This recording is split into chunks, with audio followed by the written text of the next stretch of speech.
Nzinga-Nkuvu était une figure historique importante dans le royaume du Congo.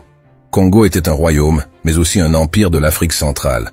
À son apogée, l'empire se situait dans ce qui est actuellement les territoires du nord de l'Angola, dont le Cabinda, du sud de la République du Congo, de l'extrémité occidentale de la RDC et du sud-ouest du Gabon.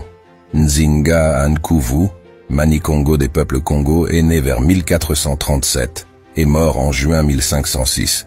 Il est baptisé le 3 mai 1491 sous le nom de Bnagala, ou Joao I du Congo, et est le premier roi du royaume du Congo ayant été converti au catholicisme avant de finalement s'y opposer et de retourner à la spiritualité Congo. Nzinga-Nkuvu a été l'un des premiers rois congolais à entrer en contact avec les explorateurs portugais, notamment Diogo Cao. Grâce à ces rapports bilatéraux pacifiés, une partie de l'histoire du Congo bénéficie de traces à travers des archives et objets consignés en Occident. Toutefois, ce contact a marqué le début d'une relation complexe et souvent troublée entre le Congo et le Portugal.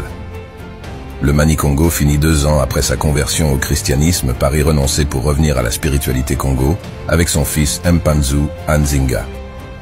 Ses motivations sont politiques car la présence occidentale empiète sur son pouvoir et par exemple l'interdiction de la polygamie l'empêche de conclure des alliances par l'entremise de mariages avec des femmes des futurs alliés.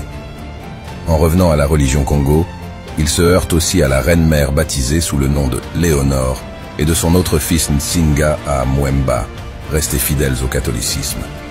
Cette opposition aboutira à la guerre civile dès la disparition de Nzinga-Nkuvu en juin 1506. Nzinga Mwemba monte sur le trône après avoir vaincu et tué son frère Mpanzu Nzinga et prend comme nom de baptême Alphonse.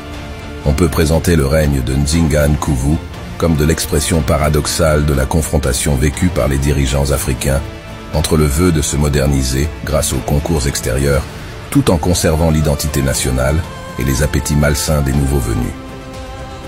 Nzinga-Nkuvu a joué un rôle significatif dans l'histoire du Congo, en particulier en ce qui concerne les débuts de l'influence européenne dans la région.